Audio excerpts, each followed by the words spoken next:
Hello my dear student, welcome to my YouTube channel SCSC with दीपक।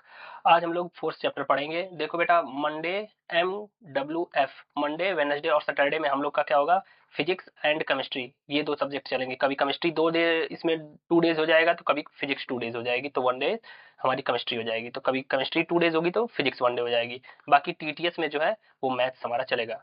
ठीक है, तो ये है, इस तरीके से हम लोग सिलेबस को कवर करेंगे। इन इन दिनों पे ट्यूसडे थर्सडे और सैटरडे को मैथ्स पढ़ेंगे, और मंडे वेडनेसडे और फ्राइडे को हम लोग फिजिक्स और केमिस्ट्री पढ़ेंगे। ठीक है, तो पहला चैप्टर है हमारा फिजिक्स का, फर्स्ट चैप्टर है फोर्स। इसके बारे में देख लेते हैं। तो ये देखो, कुछ नाइन्थ की बेसिक चीजें हैं, वो तुम लोग पढ़े होंगे कि कॉन्टेक्ट फोर्स क्या था। फोर्स क्या होता है? फोर्स इज अ पुश और pull that causes an object to change its states या मोशन या और अ शेप। जैसे कि कोई ऑब्जेक्ट है, इस पे अगर हम लोग फोर्स लगाएंगे तो या तो इसका शेप चेंज हो जाएगा, ठीक है, इसका शेप चेंज हो गया, कुछ इस तरीके से हो जाए, या फिर हम अगर चारों तरफ से फोर्स लगाए तो, या तो अगर ये रिजिड बॉडी है तो फोर्स लगाएंगे तो ये बॉडी क्या होगी, मूव करेगी, मोशन करेगी, आगे चली जाएगी। ठीक है, अब कांटेक्ट फोर्स क्या होता है? यहाँ पे देखो, पहला है हमारा कांटेक्ट टाइप्स ऑफ फोर्स में हम देख लेते हैं। पहला यहाँ पे contact force. Contact force of force that act directly of the object. ठीक है, सच एज द फ्रिक्शन। जैसे कि कोई बॉडी किसी बॉडी के ऊपर रखी हुई है, जैसे ये नीचे एक बुक है, सपोज ये टेबल है, टेबल के ऊपर बुक रखी हुई है, इसके ऊपर कोई ऑब्जेक्ट रखा हुआ है, तो इन दोनों के बीच का जो फ्रिक्शन होगा, या फिर जो इसके ऊपर जब फोर्स लगाएंगे, इस बुक के ऊपर के जो ऑब्जेक्ट है उस पर फोर्स लगाएंगे, तो वहां पे जो फोर्स लगेगा बीच में, तो वो भी एक कांटेक्ट फोर्स होगा। नॉन कांटेक्ट फोर्स क्या होता है? A force that act on object without physical contact, मतलब बॉडी क्या हो, आपस में टच ना हो। ठीक है, वो उसे क्या बोलते हैं, नॉन कांटेक्ट फोर्स। जैसे ग्रेविटी, जैसे कोई बॉल हम ऊपर से फेंक रहे हैं, वो ऊपर से नीचे की तरफ आ रही है, तो उसमें mg फोर्स लग रहा है, तो मतलब ग्रेविटी का फोर्स लग रहा है। ठीक है, मैग्नेटिक फोर्स होता है, इलेक्ट्रोस्टैटिक फोर्स होता है, ये सारे फोर्स जो होते हैं वो नॉन कांटेक्ट फोर्स होते हैं। तो ये याद रखना। इसकी एग्जांपल एक बार एग्जाम में 2012 में आया हुआ क्वेश्चन है कि नॉन कांटेक्ट फोर्स, चार ऑप्शन दे दिए थे, तो उसमें कौन से हैं, तो ये याद रखना। ठीक है, अब यूनिट ऑफ द फोर्स क्या होती है? सबको पता है ऐसा यूनिट क्या होती है फोर्स की, न्यूटन। तो ऐसा यूनिट हमारी क्या होती है, न्यूटन होती है। ठीक है, अब देखते हैं, आगे चलते हैं बेटा। अब फोर्स का फॉर्मूला क्या होता है? तो इतना तो सबको पता होगा, फोर्स का फॉर्मूला कि F इज इक्वल्स टू, यहाँ पे लिख लेते हैं, F इज इक्वल्स टू क्या होता है बेटा, ma। ठीक है, मास इंटू एक्सीलरेशन।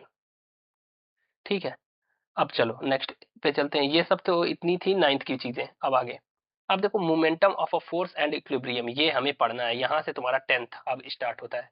ठीक है, अब देखो फोर्स लगता है किस पे? इसमें तुम्हें फोर्स, बेसिकली तुम्हें जो सिलेबस में है वो रिजिड बॉडी पे है।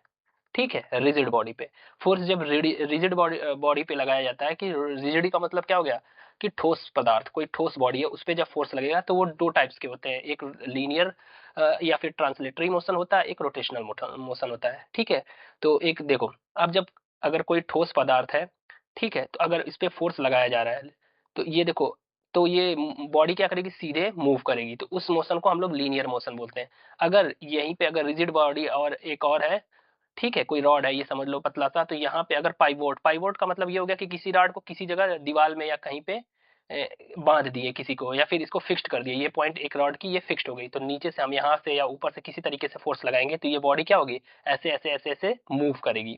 तो ये जब बॉडी ऐसे मूव करेगी तो उस मोशन को क्या बोलते हैं हम लोग, rotational motion.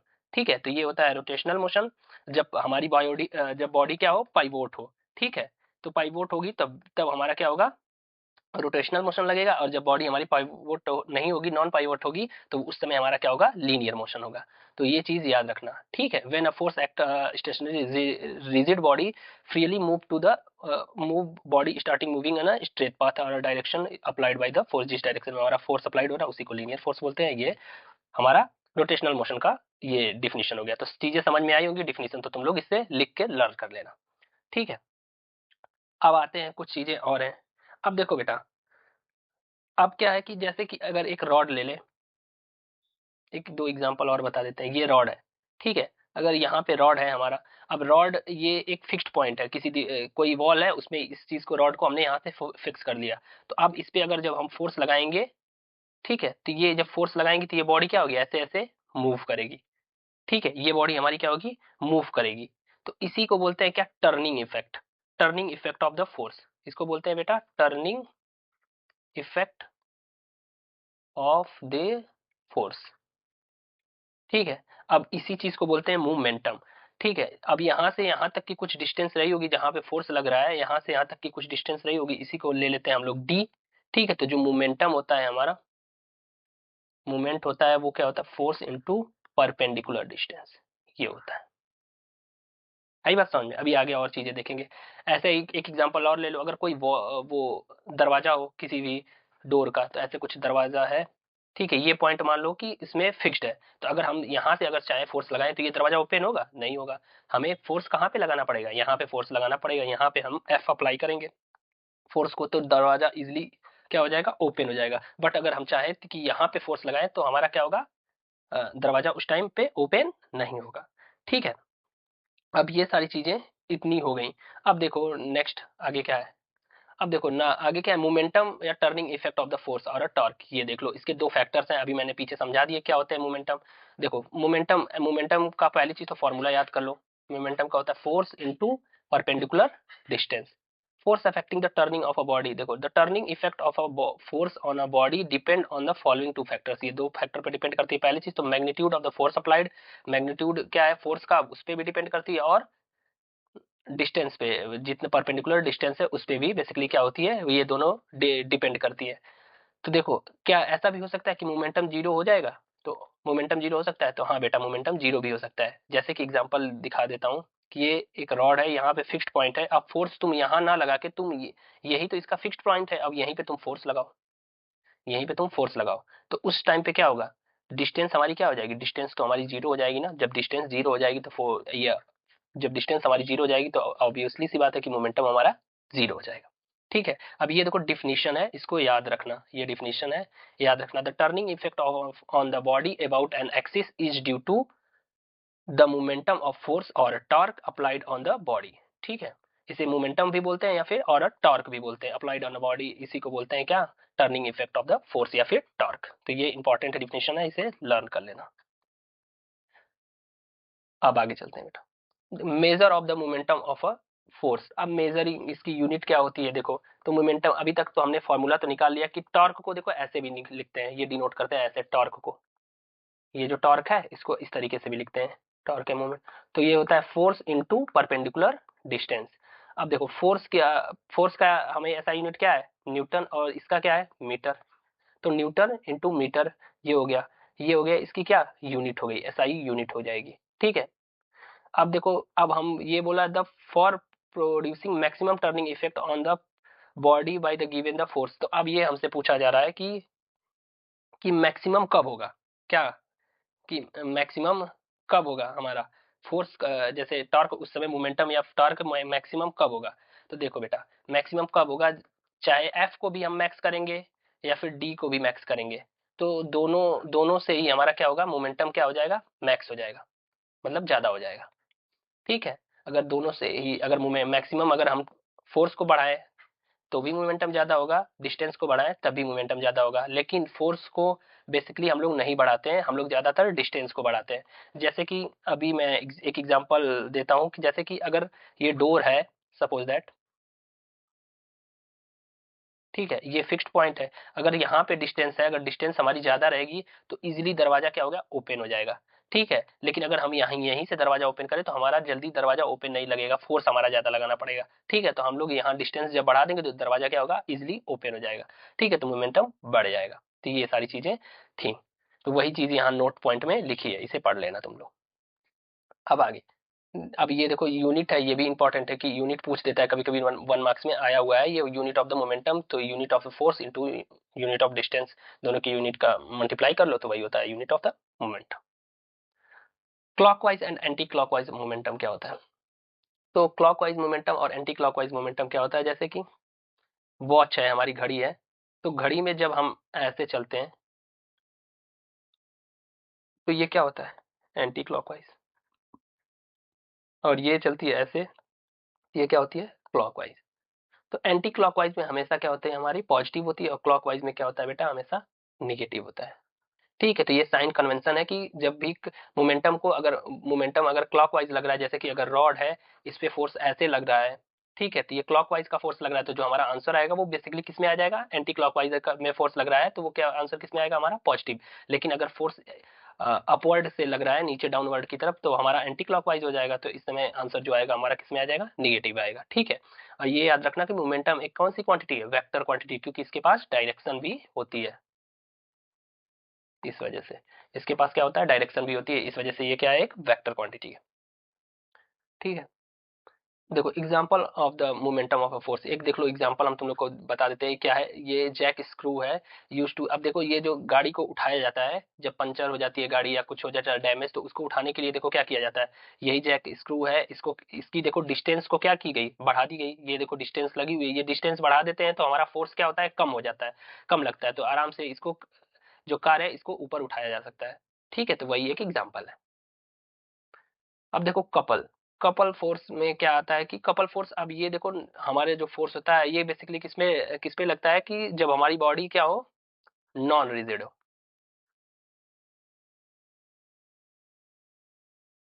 Non rigid body पे ये चीज हमारी अप्लाइड होती है। ठीक है, अब ये देखो the pair of the force by the external force and the force of the reaction are called a couple.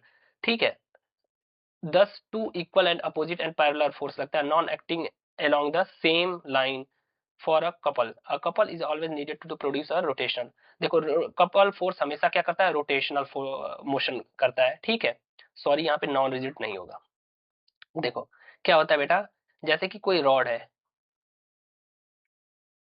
कोई रॉड है, तो जैसे जब कोई रॉड है तो देखो इस पे अगर यहाँ पे ये एक फिक्स्ड पॉइंट या फिर कोई सर्कुलर मान लो कि सर्कल करेगा, ये रॉड घूमेगा, इस पे फोर्स हम यहाँ से ये फोर्स लगाते हैं और इधर से ये ऐसे फोर्स ऊपर से डाउनवर्ड की तरफ फोर्स लगा देते हैं, इधर से ये फोर्स लगाते हैं, तो ये बॉडी क्या करेगी, एक सर्कुलर पाथ में ये क्या करेगी, टोटली रोटेट करेगी, और इसी रोटेशन को बोलते हैं हम लोग कपल फोर्स। ठीक है, मूवमेंट ऑफ कपल, तो मूवमेंट ऑफ कपल क्या होता है, force into displacement, force into perpendicular distance between the two forces, जो परपेंडिकुलर डिस्टेंस होता है बिटवीन द टू फोर्सेज, यहाँ से यहाँ तक के बीच के जो दोनों अब एक दूसरे के परपेंडिकुलर है, तो इसके बीच की जो डिस्टेंस है इंटू जो फोर्स है, यहाँ पे 5 यूनिट लगेगा, यहाँ पे भी 5 यूनिट लगेगा, तो 5 इंटू अब मान लो जो भी डिस्टेंस रहेगी उससे मल्टीप्लाई कर लेंगे तो हमारा मूवमेंट ऑफ कपल निकल जाएगा।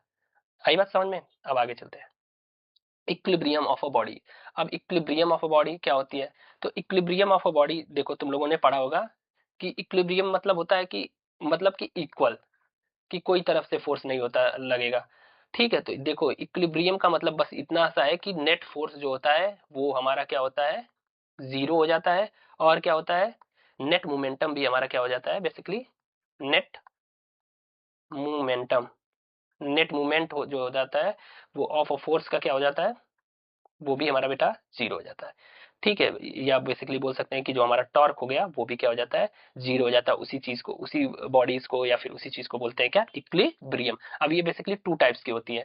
ठीक है, कौन कौन सी होती है, देखो नोट्स में सब एकदम अच्छे से ये डिफिनेशन लिखी हुई है, ये सब पढ़ लेना। ठीक है, देखो kinds of a equilibrium, equilibrium is a two kinds, एक स्टैटिक्स इक्विलिब्रियम होता है, एक क्या होता है हमारा डायनेमिक इक्विलिब्रियम होता है। स्टैटिक्स का मतलब कि जब बॉडी हमारी क्या हो, रुकी हुई हो, when a body is remain at the rest या फिर stay rest under the influence of the several force, जब तक उस पर कोई फोर्स नहीं लगाया जा रहा है, the body is a static equilibrium, वो बॉडी क्या हो गई हमारी, एक स्टैटिक इक्विलिब्रियम हो गई। और डायनेमिक इक्विलिब्रियम का मतलब हो गया कि कोई बॉडी क्या है, वो क्या कर रही है, बेसिकली मूव कर रही है, वो बॉडी क्या कर रही है हमारी, बेसिकली क्या कर रही है, यहाँ पे मूव कर रही है। अब इस ऐसी कोई बॉडी होती है क्या कि जो मूव भी करे और उस पे उसका नेट फोर्स भी जीरो हो जाए, तो हाँ, जब हमारी क्या होगी, नेट फोर्स भी जीरो हो जाए, तो देखो जब ऐसी बॉडी होती है, जब अगर हमारा वेरी कांस्टेंट वेलोसिटी हो जाए, अगर कोई बॉडी है वो उसकी वेलोसिटी मूव कर रही है लेकिन वेलोसिटी उसकी क्या है, कांस्टेंट है, तो उस समय क्या हो जाएगा, हमारा फोर्स क्या हो जाएगा, जीरो हो जाएगा, क्योंकि फोर्स इज इक्वल टू होता है एम ए, और ए क्या होता है, चेंज एक्सीलरेशन क्या होता है, चेंज इन वेलोसिटी होता है, बट यहाँ पे वेलोसिटी तो हमारी क्या है, कांस्टेंट है, इस वजह से जब वेलोसिटी कांस्टेंट है तो हमारा फोर्स क्या हो जाएगा, जीरो हो जाएगा। तो ये एक एग्जांपल हो गया किसका, डायनेमिक इक्विलिब्रियम का। ठीक है, फिर आगे चलते हैं बेटा। अब देखो कंडीशन फॉर द इक्विलिब्रियम, क्या क्या कंडीशन होती है इक्विलिब्रियम होने की, तो ये भी इंपॉर्टेंट है। The resultant of the all the force acting on the body should be zero, जो रिजल्टेंट फोर्स होता है वो क्या होगा बॉडी पे, वो किसके इक्वल हो जाता है, जीरो के। जैसे कोई बॉडी है, ये मान लो कोई ऑब्जेक्ट है, इस पे इस साइड से F1 लगा रहे हैं, इधर से F2 लग रहा है, इधर से F3 लग रहा है, और इधर से F4 लग रहा है। ठीक है, तो इन सब का जो रिजल्टेंट है वो किसके इक्वल हो जाएगा, जीरो के, क्योंकि F1 प्लस इधर से F3 लग रहा है, तो F1 प्लस F2 कर लो, और इधर का ये वाला माइनस का F3, और इधर हो जाएगा माइनस का F4। इन सबका पूरे का रिजल्टेंट क्या हो जाए, जीरो के इक्वल हो जाए, तो भी हमारा क्या हो जाता है, तो ये कंडीशन इक्विलिब्रियम की कंडीशन हो जाती है। ठीक है, the algebraic sum of momentum of all force, जितने भी मोमेंटम का sum of momentum of all force क्या होता है किसी भी बॉडी पे, body about the point to the rotational should be zero, जो उसका रोटेशन हो जाए वो भी क्या हो जाए, जीरो हो जाए, उस समय भी हमारा क्या होता है, इक्विलिब्रियम कंडीशन हो जाती है। जैसे कि कोई बॉडी है, कोई ये रॉड है, अब इस पे इधर के भी 5 यूनिट लग रहा है, फोर्स लग रहा है 5 का, इधर भी लग रहा है, ऐसे लग रहा है, इस साइड से भी 5 का लग रहा है, एक पॉजिटिव एक निगेटिव, तो दोनों बॉडी इक्विलिब्रियम है, सेम अमाउंट पे फोर्स लग रही है, ना इधर मूव करेगी ये बॉडी, ना ऊपर की तरफ जाएगी, ना नीचे की तरफ आएगी, तो इस वजह से भी ये होता है। ठीक है, ये सारी कंडीशन थी इक्विलिब्रियम की। अब आगे चलते हैं बेटा, देखो principle of the momentum. Principle of the momentum क्या होता है, according to the principle of momentum in equilibrium the sum of anti clockwise momentum and sum of clockwise momentum, इन दोनों का सम क्या होता है, किसके इक्वल होता है, ये दोनों का सम क्या होता है, आपस में इक्वल होता है, वही होता है प्रिंसिपल ऑफ मोमेंटम। अब एंटी क्लॉकवाइज का मोमेंटम और इनटू क्लॉकवाइज का मोमेंटम, ये दोनों क्या होता है, इक्वल होता है। अब फिजिकल बैलेंस, जैसे एक फिजिकल बैलेंस या बीम बैलेंस वर्क करता है इस पे प्रिंसिपल ऑफ मोमेंटम पे, तो ये एक बार पूछा गया सवाल है, इसलिए मैंने दे दिया था, ये इंपॉर्टेंट है कि प्रिंसिपल ऑफ मोमेंटम पे कौन सी चीज वर्क करती है, तो उसमें ऑप्शन दिया गया था कि बीम बैलेंस का ऑप्शन दिया था, तो ये चीज देखना। अब यहाँ से देखो हमारा फॉर्मूला भी दिया जाता है, जैसे एक दो क्वेश्चंस भी यहाँ से आते हैं, कि जैसे कि फोर्स इनटू डिस्टेंस, जैसे कि कोई बॉडी है, अगर कोई बॉडी है उस पर फोर्स लगेगा,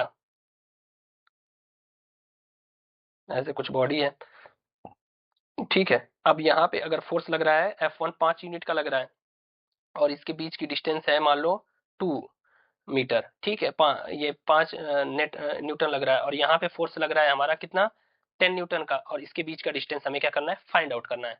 तो ये देखो, अब जो इस F1 into d is equals to clockwise का जो फोर्स है F1 इंटू डी, अब इसको हम ले लेंगे क्या बेटा, मोमेंटम दोनों का इक्वल होता है, तो इन दोनों को क्या कर लेंगे x, ये डिस्टेंस हमें पता नहीं है D2 वाली, तो इसको ले लेंगे x, यहाँ पे ये रख लेंगे न्यूटन 10 न्यूटन, यहाँ पे 5 इंटू यहाँ पे रख लेंगे कितना डिस्टेंस, डी की वैल्यू जो दी हुई है 2, तो ये कट जाएगा 10 10, तो एक्स की वैल्यू आ जाएगी हमारी 1 सेंटीमीटर, तो यहाँ से मतलब 1 मीटर, तो यहाँ से हमारा डिस्टेंस पता चल जाएगा कि 1 मीटर की डिस्टेंस है। ठीक है, तो आज के लिए बस इतना ही, फिर आगे का नेक्स्ट पार्ट हम लोग कल की या फिर इसके आगे वाले जो डेज आएंगे उसमें हम लोग कवर करेंगे।